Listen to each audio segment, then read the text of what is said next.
इससे पहले वाले वीडियोज़ में हमने क्लास 10th के मैथ का जो पहला चैप्टर है, उसका मैंने क्या दिया था इंट्रोडक्शन दिया था, ठीक है? आज हम उससे ही क्या करने वाले हैं, उससे आगे बढ़ने वाले हैं और उसको या फिर उस चैप्टर में आने वाले जितने भी क्वेश्चन हैं, उन क्वेश्चन को हम क्या करने वाले हैं, सॉल्व करने वाले हैं कि किस तरह से सॉल्व होंगे और ये कैसे हमारे लिए हमारे एग्ज़ाम के लिए इम्पोर्टेंट है, इस बात को भी हम लोग बहुत ही आसानी से समझने की कोशिश करेंगे।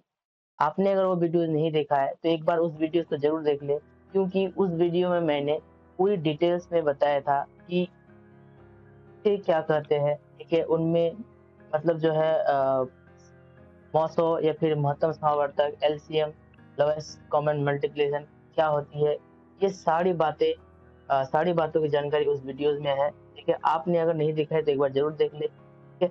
इस वीडियोज़ में हम क्या करने वाले हैं, इन चैप्टर 1 में, चैप्टर फर्स्ट में आने वाले जितने भी क्वेश्चन्स हैं, उस क्वेश्चन को देखेंगे और ये भी समझने की कोशिश करेंगे कि वो हमारे एग्ज़ाम के लिए किस तरह से इम्पोर्टेंट है, इन चीज़ों को देखेंगे, ठीक है? तो चलिए, बिना देरी करे हम लोग क्या करते हैं, इस चैप्टर को हम लोग शुरुआत करते हैं, ठीक है? और चलिए, देखिए, पहला हम थोड़ा यहाँ पे रिकैप कर देते हैं। जैसे हमने यहाँ पे एक फ़ॉर्मूला लेके जाएँगे A बराबर BQ प्लस R, ठीक है? तो A बराबर BQ प्लस R का मतलब क्या होता है? A का मतलब होता है हमेशा आपको याद रखना है कि A का मतलब होता है यहाँ पे भाज्य, B का मतलब होता है आपका भाजक और ये Q का मतलब होता है भागफल और ये आपका जो है R का मतलब यहाँ पे रिमाइंडर इस चीज़ को हम लोग बोलेंगे शेषफल, ठीक है? ये याद रखना है। इसी से हम क्या करने वाले आगे जो है बहुत सारे जो सवाल आएँगे उसको सॉल्व करने वाले हैं और आपको ये हमेशा ध्यान रखना है कि ये जो R का मान होगा, हमेशा किससे होगा? ये B से यानी भाजक से हमेशा क्या होगा? छोटा होगा, ये भी आपको याद रखना है, ठीक है? वैसे हम अभी जितने भी क्वेश्चन्स आने वाले हैं, उस क्वेश्चन को हम लोग एक-एक करके देखेंगे और उस क्वेश्चन में कैसे सवाल आते हैं, इन सवालों को भी हमको क्या करना है आसानी से देखना है और समझना भी है, ठीक है? ये याद रखना है। उसके बाद आपको दूसरा और एक पॉइंट मैं दे रहा हूँ आपको याद करना है, उस चीज़ को समझना है। क्या समझना है? देखिए, आपको याद रखना है कि मान लेते हैं कोई 2 नंबर है, ठीक है? जिसका हम अगर एचसीएफ निकालते हैं, ठीक है? तो 2 नंबर का जो गुना होगा और एचसीएफ और एलसीएम का जो गुना होगा, वो क्या होते हैं दोनों ही इक्वल होंगे, ठीक है? तो कोई नंबर है, दोनों का एचसीएफ और एलसीएम निकालेंगे, दोनों का मल्टीपल करेंगे, गुणा करेंगे, तो ये दोनों संख्याओं क्या होंगे गुणा के बराबर आएँगे। तो ये आपका क्या हो जाता है कि ये आपका ये सिद्ध हो जाता है कि आपका जो है ये मतलब सही क्वेश्चन का आंसर हो रहा है, ठीक है? चलिए, इसको भी हम लोग आगे एक-एक करके क्वेश्चन में सॉल्व करेंगे, कन्वर्ट करेंगे, ठीक है? तो चलिए, बिना देरी के स्टार्ट करते हैं। चलिए, देखिए ये पहला नंबर सवाल है। आपको क्या करना है देखिए, यहाँ बता दिया है कि 135 और 225 का एचसीएफ और एलसीएम निकालिए, ठीक है? एचसीएफ और एलसीएम निकालिए। तो आपको पता होगा आपने ये निकाल भी यानी आपने आपने कभी इस तरह के सवाल को ज़रूर सॉल्व किया होगा, ठीक है? सॉल्व किया होगा, ज़रूर सॉल्व करते भी हैं क्योंकि आप 10th में आ चुके हैं इसका मतलब आप सभी चीज़ें जानते ही हैं। क्योंकि ये 5-6 के सवाल होते हैं यानी जो 4-5-6 में जो बच्चे पढ़ते हैं, उन बच्चों के लिए भी ये क्या है आसान से मतलब आसानी से ये वाला सवाल बन जाते हैं, ठीक है? तभी मैं यहाँ पे दे रहा हूँ, ठीक? तो आप इन सवालों को जो है ना 2 तरीके से सॉल्व कर सकते हो, ठीक है? तो सबसे पहले हम क्या करते हैं ये 135 है 135 का हम गुणनखंड करते हैं, ठीक है? तो आप अगर नहीं कर पाएँगे तो आप साइड में कहीं पे ये करेंगे, ठीक है? तो देखिए 5 से दीजिए 2 बार में, ये 7 बार में, 3 से दीजिए 9 बार में, 3 से दीजिए 9 बार में, ठीक है? तो कितना आ गया? तो 3 गुने 3 यानी कि 3 गुने 3 गुने 3 और गुने में 5, ठीक है? एक बार देख लीजिए 5 दूनी 10, 5 7 35, ठीक है? उसके बाद 225 का भी इसी तरह से आप निकाल लेंगे। ठीक है? तो क्या हो जाएगा अगर इसको 3 से देते हैं 7 बार में, एक इसको 3 से देंगे 25 बार में और एक 5 से देंगे 5 बार में, ठीक है? तो कितना आ गया? 225 बराबर कितना आ गए? 3 गुने 3 गुने 5 गुने 5, ठीक है? तो देखिए अब यहाँ पे क्या करेंगे ना एचसीएफ निकालेंगे, ठीक है? आप लोग बताइए क्या हो जाएगा? ठीक है? तो एचसीएफ का क्या नियम कहता है? एचसीएफ का आपका नियम कहता है कि इसमें 2 जो मतलब दोनों में जो कॉमन आ रहा है उन सभी संख्याओं को लिखना है। इसमें देखिए 3 और 3 कॉमन आ रहा है, इसमें भी अब तक क्या आ रहा है 3 कॉमन आ रहा है और देखिए 5 भी कॉमन आ रहा है। आप यहाँ पे गुना कीजिए, 9×5 = 45। 45 एक ऐसा नंबर है जो 135 भी डिवाइड जाएगा और 225 भी ये क्या होगा, आसानी से डिवाइड होंगे। ठीक है, समझ गए इस बात को। तो ये याद रखना है, इसको हम लोग बोलते हैं महत्तम समावर्तक, हाईएस्ट कॉमन फैक्टर होता है। ठीक है, उसी तरह से आपको अगर एलसीएम निकालने के लिए कहा जाए तो एलसीएम निकालने के लिए क्या करेंगे, जो दोनों में मैच हुआ, देखिए तो क्या क्या मैच हुआ है, यानी कि दोनों में क्या मिला है, 3×3×5, और यहाँ पे एक देखिए ये 5 भी आपका मैच नहीं हुआ है। ठीक है, इसको भी हम लोग क्या करेंगे, लिख लेंगे। अब इसको गुना कर दीजिए, कितना आ जाएगा, तो सबको गुना करेंगे 25, 5 4 5 20 और 2, सॉरी यहाँ पे एक और 3 भी होगा, एक सेकेंड, क्योंकि यहाँ पे 3 मिस हो रहा था। देखिए यहाँ पे 3 आ जाएगा। ठीक है, अब सभी नंबर को क्या करेंगे, गुना करेंगे। सभी नंबर को गुना करने से आपका क्या होगा, सही आंसर मिल जाएगा। ठीक है, चलिए देखिए क्या करेंगे, देखिए 5 × 15, 5 × 15 2, उसके गुने 3, 3 × 9 = 45, 45 को आप 15 से गुना कीजिए, 15 × 5 = 75 का 5, उसके 15 × 60 और 7 67, यानी 675 आपका क्या हो जाएगा, एलसीएम आ जाएगा। ठीक है, तो इस तरह से आप क्या कर पाएंगे, आसानी से जो है ना इन सवालों को सॉल्व कर सकते हो। ठीक है, बहुत इजी रहता है। ठीक है, वैसे भी ये 4 5 6 के सवाल होते हैं, लेकिन आपको 10th में दिए हुए हैं तो आपको ये सॉल्व करना आना चाहिए। आपको अगर नहीं आता है तो आप इसी तरह का कई सारे क्वेश्चन लेके आप बार बार इसको क्या कर सकते हैं, सॉल्व कर सकते हैं। ठीक है, जो इजी रहता है और आप एक बार समझ जाएंगे तो आपको जो है दूसरे सवाल में दिक्कत नहीं होगा। ठीक है, देखिए अगला दिया हुआ है कि इन सभी का 225 और 135 का एचसीएफ निकालिए। ठीक है, अभी मैंने एचसीएफ निकाला, सेम क्वेश्चन है। देखिए ये आपका सेम क्वेश्चन है जिसका एचसीएफ कितना है, 45 है, तो आपको यहाँ पे निकालने के लिए दिया गया। ठीक है, तो मैंने वहां पे जो आपको बताया वो गुणनखंड विधि था। तो अब हम यहाँ पे क्या करते हैं, जब ये दिया हुआ है तो इसको हम लोग दूसरे विधि से सॉल्व करते हैं। दूसरा विधि को हम लोग बोलते हैं यूक्लिड विभाजन एल्गोरिथम का प्रयोग करेंगे। ठीक है, तो कैसे किया जाता है, तो हम जो है ना, जैसे कितना कितना निकालना है हमको, 225 और 135। ठीक है, 135 इसका हमको निकालना है। तो अब इसको निकालने के लिए क्या करेंगे, देखिए इसको जो है ना यहाँ पे साइड में कहीं पे डिवाइड करिए। डिवाइड कैसे करेंगे, जैसे 135 डिवाइड बाई 225, इसको डिवाइड करेंगे। एक बार में ले लीजिए, 135 घटाएंगे 0 और ये 90। ठीक है, फिर यहाँ पे 135 आ जाएंगे, एक बार में जाएगा 90 और घटाएंगे तो कितना आ जाएगा, 5 और ये हो जाएगा 4 नरे। उसके बाद इसको 2 बार में चले जाएंगे, 90, ये कट गया, लास्ट में 0 बार आया। हम लोग क्या करेंगे, a बराबर बी क्यू प्लस आर लेंगे, a बराबर बी क्यू प्लस आर। ठीक है, यानी कि यही क्या है, कलन विधि इसको बोलते हैं हम लोग, यूक्लिड विभाजन एल्गोरिथम का प्रयोग करके हम लोग बना रहे हैं। तो देखिए, तो यहाँ पे ना स्टेप 1 लेंगे। स्टेप 1 क्या आया, पहला स्टेप में क्या बना, देखिए पहला स्टेप आपका यहाँ से, देखिए ये एरिया पहला स्टेप चलाएगा। ठीक है, तो इसको हम लोग निकालने के लिए क्या कर सकते हैं, 225 बराबर 135 गुना में 1 जोड़ 90। ठीक है, उसी तरह से दूसरा स्टेप लेंगे। दूसरा स्टेप में क्या हो जाएगा, 135 बराबर हो जाएंगे, 135 बराबर क्या होगा, 90 गुना में 1 जोड़ 45। ठीक है, उसी तरह से स्टेप थर्ड ले जाएंगे। स्टेप थर्ड में क्या होगा, 90 बराबर 45 गुने 2 और जोड़ में 0। देखिए लास्ट में जब 0 आ जाता है तो आप समझ जाइए कि आपका आंसर मिल चुका है। ठीक है, तो लास्ट में आपका 0 आ गया है और लास्ट में जिस नंबर से डिवाइड हुआ है वही नंबर मेरा क्या हो जाएगा, एचसीएफ हो जाएगा। एचसीएफ इज इक्वल टू मेरा क्या हो जाएगा, एचसीएफ बराबर कितना हो जाएगा, 45। तो ये आपका क्या है, इसका सही आंसर कहलाएगा। ठीक है, यही 45 आपका क्या होगा, सही आंसर हो जाएगा। ठीक है, इसका एचसीएफ कितना निकलेगा, 45 निकलेगा। तो ये था आपका जा करके जिसको हम लोग बोलते हैं यूक्लिड विभाजन एल्गोरिथम, इसका प्रयोग करके हमने आपको बनाने के लिए सिखाया। ठीक है, और आप आसानी से इसको समझ भी लेंगे। अगर आपको नहीं समझ में आता है तो आप कमेंट में जरूर पूछे, हम उसका सवाल, उन सवालों का जवाब जरूर देने की कोशिश करेंगे जो आपको मदद मिले। ठीक है, तो चलिए आगे बढ़ते हैं हम लोग। आगे बढ़ते हैं, अगला क्वेश्चन में जाते हैं कि किस तरह से क्वेश्चन दिया हुआ है। देखिए अगला है 252 और 180 का एलसीएम निकालिए। देखिए अभी शुरू शुरू में जो पहला क्वेश्चन था उस क्वेश्चन को भी मैंने सॉल्व किया, वो क्वेश्चन में भी एलसीएम निकालना था, लेकिन देखिए एलसीएम मैंने वो गुणनखंड विधि से निकाला था, ठीक है। तो अब इसको हम लोग क्या करते हैं, अलग विधि से निकालते हैं। अलग विधि क्या, जैसे 252 और 180 दिया हुआ है, ठीक है। इसका क्या करना है हमको, एलसीएम निकालना है, सॉरी एलसीएम निकालना है। एलसीएम निकालना है तो इसको हम लोग भाग विधि से बनाते हैं। किससे बनाते हैं, भाग विधि से। देखिए आपको जो पसंद आता है आप उस विधि से निकाल सकते हो, जो समझ में आता है उस विधि से निकाल सकते हो। लेकिन आपको एग्जाम में अगर पूछा जाए कि आपको गुणनखंड विधि से बनाना है तो आपको गुणनखंड विधि से बनाना होगा। आपको पूछा जाए कि भाग विधि से बनाना है तो आपको भाग विधि से बनाना होगा। लेकिन मैं आपको क्या कर रहा हूँ यहाँ पे, आपको हर तरह से जो क्वेश्चन होगा उन तरह मतलब सभी तरह के क्वेश्चन का सॉल्व करने का तरीका बता दूंगा, जिससे क्या होगा आप जो है इसको सॉल्व करेंगे तो आपको दिक्कत नहीं आएगी, ठीक है।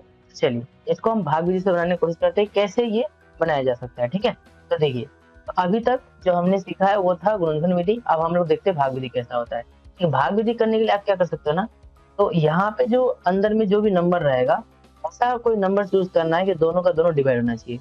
ऐसा मुझे पहला छोटा नंबर आ रहा है मेरा 2, ठीक है। हम इसको 2 से क्या करेंगे, डिवाइड करेंगे, ठीक है। ये हो गया। फिर यहाँ पे भी सेम ऐसे जाएंगे, एक बार देख लीजिए सही कर रहे हैं या गलत कर रहे हैं, ठीक कर रहे हैं अभी तो हम लोग। ये होगी 6 3, ये हो जाएगा यहाँ पे 45। अब देखिए ये एक ऐसा नंबर बन गया जो अब 2 से डिवाइड नहीं हो रहा है। अगला नंबर कौन सा होगा, 3 से लेंगे हम लोग। देखिए 3 से आसानी से डिवाइड हो रहा है, ठीक है। 15 या 45, ठीक है। इसको 3 से लीजिएगा 7 बार में और ये 5 बार में। अब ऐसा ये नंबर आ गया कि अब ये किसी और नंबर से डिवाइड नहीं हो रहा है। तो अब हम इसको क्या करेंगे, इसी को हम लोग जितना नंबर आया, कितना है 2 गुने 2, उसके बाद 3 गुने 3, उसके बाद 7 गुने 5, ठीक है।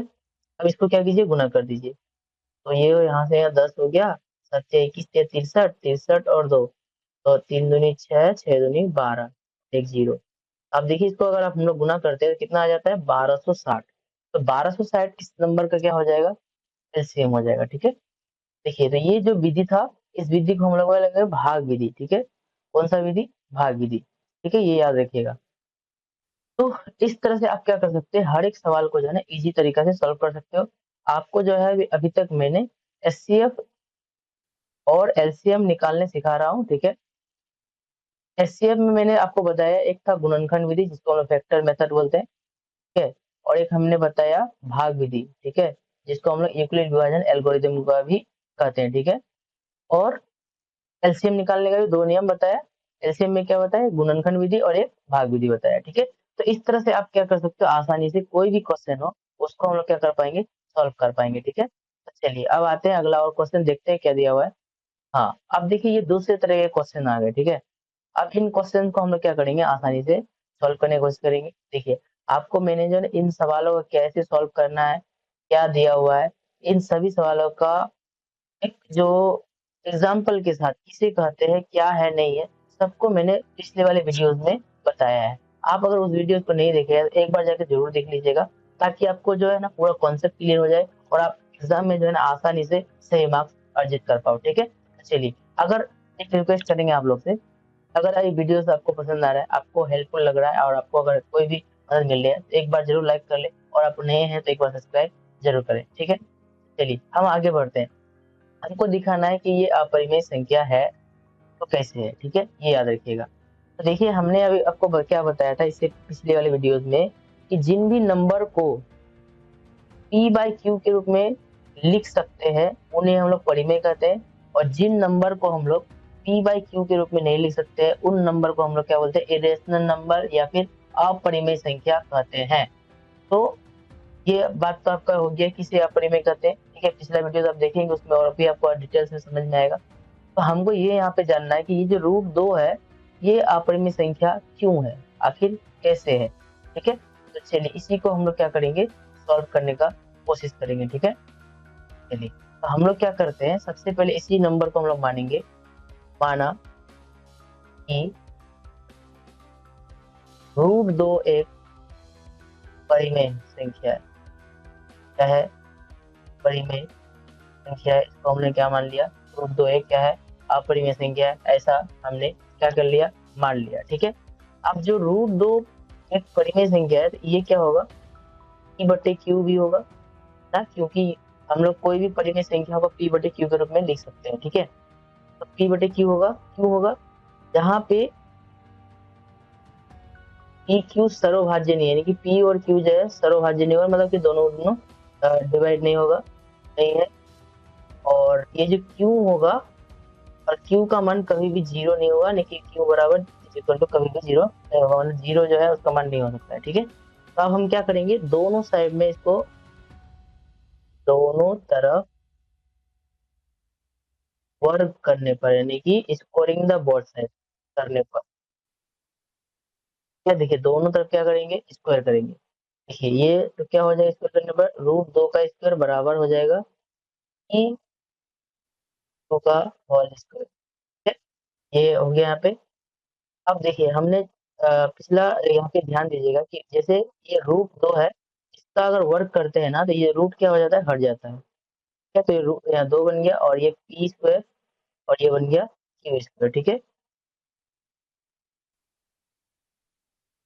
तो अब इसको हम सॉल्व करते हैं, तो 2 बराबर क्या हो जाएगा, देखिए एक q को उधर लेके जाते हैं हम लोग, p स्क्वायर बटे 2 आ गया, ठीक है। अब ध्यान से देखिएगा, तो 2 एक क्या है, पूर्णांक संख्या है, पूर्ण संख्या है, और q भी एक क्या है, पूर्ण संख्या है। यानी कि मेरा क्या आ गया, ये एक तरफ हो गया पूर्णांक, जो एक पूरा पूरा नंबर है, और एक तरफ क्या होगा, भिन्नांक, भिन्न, देखिए यहाँ पे क्या है, भिन्न में बचा, एक तरफ क्या बचा पूर्णांक, एक तरफ बचा भिन्नांक। पूर्ण नंबर और भिन्न नंबर कभी भी एक नहीं हो सकता है, इक्वल नहीं हो सकता है। इसलिए हमने जो भी बात माना है वो क्या है, विरोधाभास है। विरोधाभास मतलब ये परिमेय संख्या का जो शर्त होता है उसमें ये खरा नहीं उतरता है, ठीक है। परिमेय संख्या होने के लिए जो शर्त है उस पे ये खरा नहीं उतरता है, इसलिए √2 क्या होगा, एक अपरिमेय संख्या होगा। √2 एक क्या होगा, अपरिमेय संख्या होगा। इस बात का ये क्या हो जाता है, यानी कि प्रूफ हो जाता है। तो हम लोग यहाँ पे लिख देंगे एक परिभाषा, ठीक है, ताकि ये परिभाषा से बाद में हमको मतलब समझ में आए। लिखेंगे, दिखाई नहीं दे रहा है, एक से कलम चेंज करने दीजिए, ठीक है? लेते हैं, एक लेते हैं, रेड लेते हैं, ठीक है। तो देखिए, तो हमने इसको क्या करेंगे, इसमें एक परिभाषा लिखेंगे, लिखेंगे अतः, अतः जो हमने जो माना है ना वो गलत है, हमारी मान्यता क्या हो गई, गलत हो गई, ठीक है, हमारी मान्यता गलत है।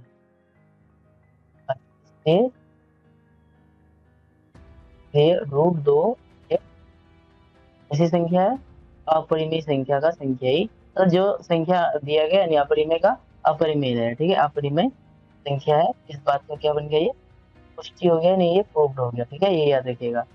तो ये √2 एक क्या है, अपरिमेय संख्या है, इस बात को हमने क्या किया, प्रूव किया, ठीक है। तो इसी तरह से जो जैसे √2 मैंने बताया, तो √2 के अलावा √3, √5, √7, √11, 11, √13, √17, ये जितने भी नंबर है सेम, मतलब तरह से क्या होंगे, इसको जो है प्रूव करके हम दिखा सकते हैं कि ये संख्याएं क्या है, अपरिमेय संख्या, ठीक है।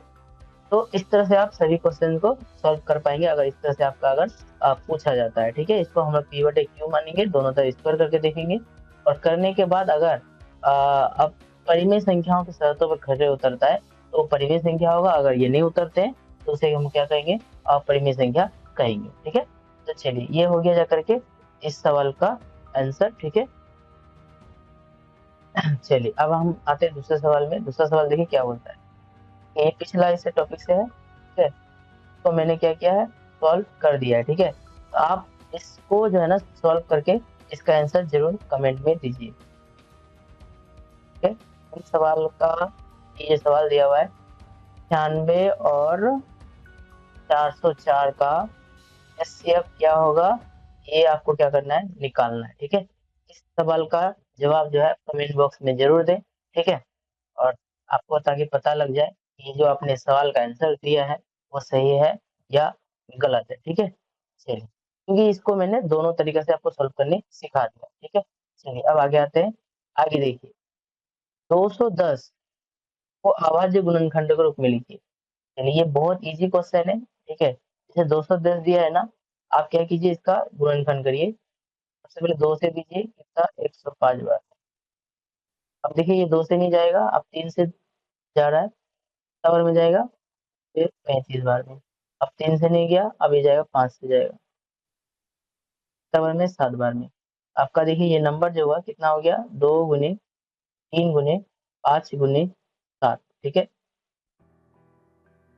ठीक है, तो अब देखिए ये आपका क्या बन गया, इसका एक गुणनखंड बन गया। आप इसको गुणा करेंगे तो 210 ही आता है। ठीक है, तो ये हो गया अभाज्य गुणनखंड के रूप में लिखने के लिए। ठीक है, तो आप किसी भी नंबर का जो है ना अभाज्य गुणनखंड के रूप में लिख सकते हो। ठीक है, आपको मैं एक दे रहा हूँ क्वेश्चन, आप इसका भी कमेंट में जरूर जवाब दीजिएगा। मान लेते हैं ये आपका 255 कोई नंबर है और आपको क्या करना है, इसे गुणनखंड के रूप में लिखना है। तो आप इसको कैसे लिखेंगे, ठीक है, कमेंट में एक बार जरूर बताएंगे, ताकि आपको पता लग जाए कि आपने जो पढ़ रहे हैं वो समझ में आपको आ रहा है या नहीं आ रहा है। ठीक है, तो चलिए अब हम लोग क्या करते हैं, आगे क्वेश्चन देखते हैं कि आगे क्या दिया हुआ है। ठीक है, चलिए आगे देखिए, सेम वैसे वही क्वेश्चन है, 500 और 225 का एचसीएफ और एलसीएम ज्ञात कीजिए। ठीक है, अब इन सवालों को आप आसानी से सॉल्व कर सकते हो।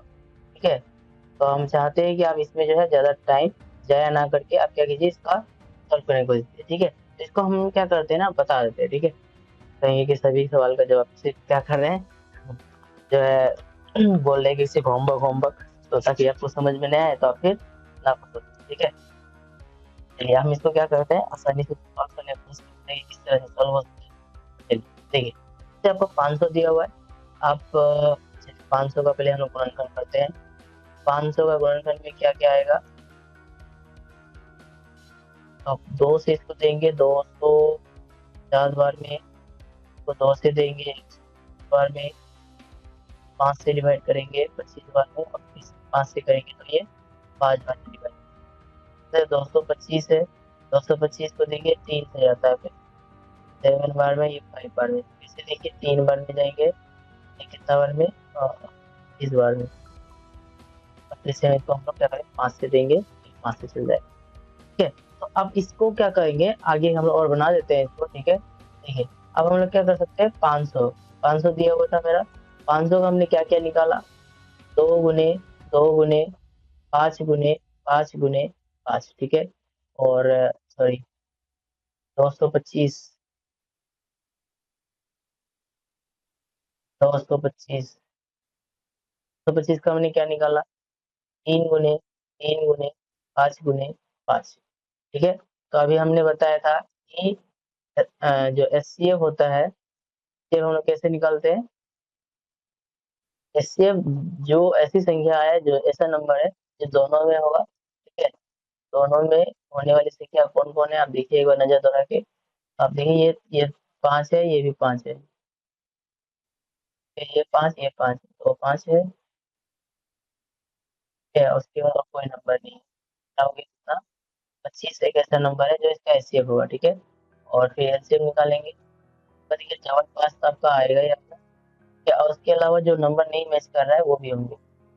2 5 1, दो सॉरी 2 2, उसके बाद 5, उसके बाद ट्रिपल डबल 3।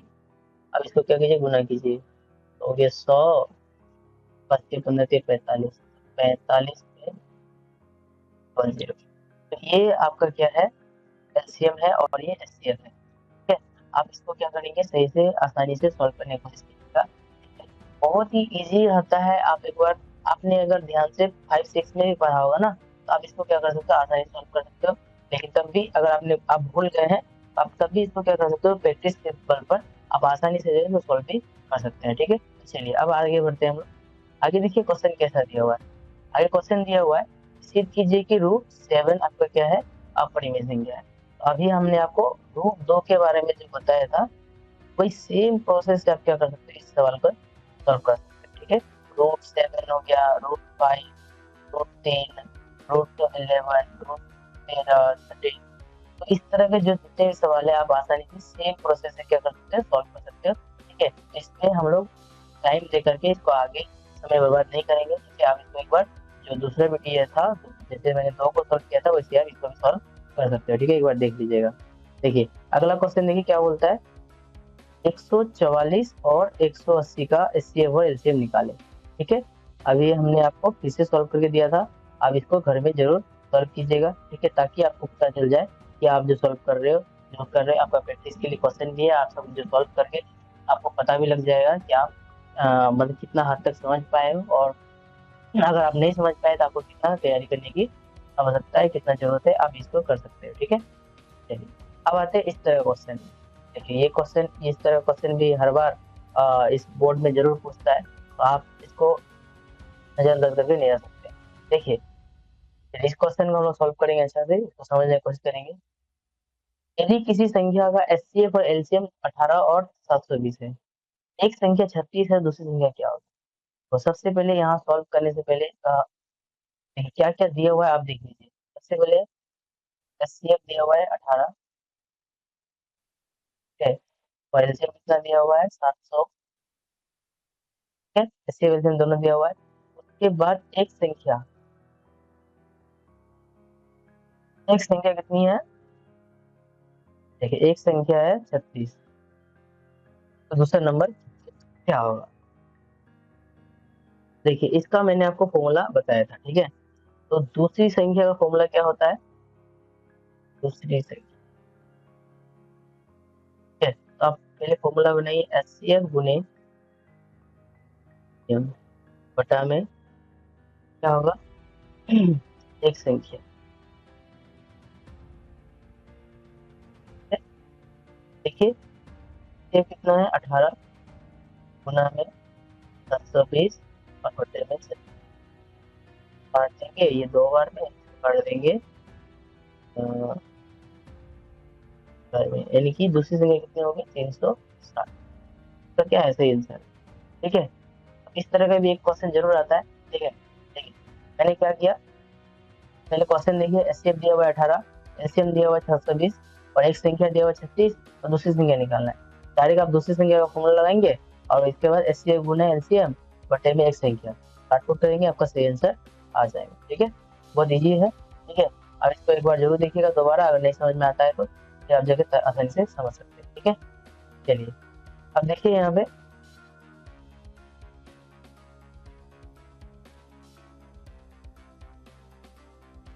ठीक है, आपको जैसे क्या दिया वही क्वेश्चन आया हुआ है कि 21 और 6 का टेबल एलसीएम निकालना है। आप इसको, ये और भी छोटा क्वेश्चन है, तो आप आसानी से सॉल्व कर सकते हो और आसानी से इसके आंसर का जवाब भी दे सकते हो, ठीक है? इसको हम जो है आपके लिए छोड़ रहे हैं, आप इसे ज़रूर सॉल्व कर लीजिए। देखिए, यहाँ पे मैंने एक क्वेश्चन को क्या कर दिया है ना, छोड़ दिया है, ठीक है? देखिए, ये वाला क्वेश्चन को हमने अभी क्या किया है, छोड़ा है, ठीक है? इस ये जो क्वेश्चन है, इस तरह का क्वेश्चन और भी कई सारे होंगे, ठीक है? उन सभी को क्वेश्चन को एक साथ मिला करके हम क्या करेंगे, आपके लिए एक जो है नया वीडियो लेके आएँगे, ठीक है? और उस वीडियो में जो है ना हम क्या करेंगे, इन सभी क्वेश्चन को सॉल्व करने का कोशिश करेंगे, ठीक है? और समझने की कोशिश करेंगे कि ये किस प्रकार से बन सकता है, ठीक है? चलिए, ये हो गया आज के लिए। देखिए ये लास्ट क्वेश्चन है, ठीक है? यूक्लिड डिवीजन लेमा का उपयोग करते हुए 125 और 135 और 225 का एचसीएफ निकालें। देखिए इसको मैंने आपको पहले ही बता चुका हूँ, ठीक है? जिसको हम लोग बोलते हैं यूक्लिड विभाजन एल्गोरिथम का प्रयोग करके बनाया था, ठीक है? तो आप इसको एक बार क्या करें, फिर से दोबारा देख लीजिएगा और ये जो है आसानी से आपको समझ में भी आ जाएगा, ठीक है? तो चलिए, आज का जो है पूरा ये जो इसमें जो जितने सारे क्वेश्चन आने की जो संभावना थी, उन सभी को हमने क्या किया, सॉल्व करने की कोशिश किया है, ठीक है? तो ये रहा आपका जा करके आज का ये वीडियो, जिसमें मैंने जो चैप्टर 1 है वास्तविक संख्याओं का, उनको पूरा-पूरा सॉल्व करने की कोशिश किया है, ठीक है? जो आपके एग्ज़ाम के लिए क्या है, बहुत ज़्यादा इम्पोर्टेंट है, ठीक है? आप अगर पिछला वीडियो नहीं देखा है, तो उन वीडियोज़ को भी ज़रूर देख लीजिएगा कि किस प्रकार से होते हैं, ठीक है? नेक्स्ट टॉपिक जो होगा ना, जो अभी हम लोग पढ़ेंगे, जैसे शांत और अशांत दशमलव प्रसार किस प्रकार का होता है और उसे कैसे हम लोग सॉल्व कर सकते हैं, उन तरह तमाम क्वेश्चन को हम लोग क्या करेंगे, लेकर के आएँगे और उसको भी हम लोग वीडियोज़ में क्या करेंगे, पूरा सीखते रहेंगे, ठीक है? सीखेंगे ताकि आपको जो है पूरा का पूरा एग्ज़ाम में जो किस तरह क्वेश्चन आते हैं, ताकि पूरा अनुमान लगा पाएँ और जो है आप अच्छे मार्क्स लाने में सफल हो पाएँ, ठीक है? तो चलिए, आपको ये वीडियो कैसा लगा एक बार कमेंट में ज़रूर बताइएगा। अगर आपको ये वीडियो अच्छा लगता है तो एक बार ज़रूर लाइक कर दीजिएगा और अगर आप नए हैं तो एक चैनल को सब्सक्राइब भी ज़रूर कर लीजिएगा, ठीक है? मिलते हैं नेक्स्ट वीडियो में।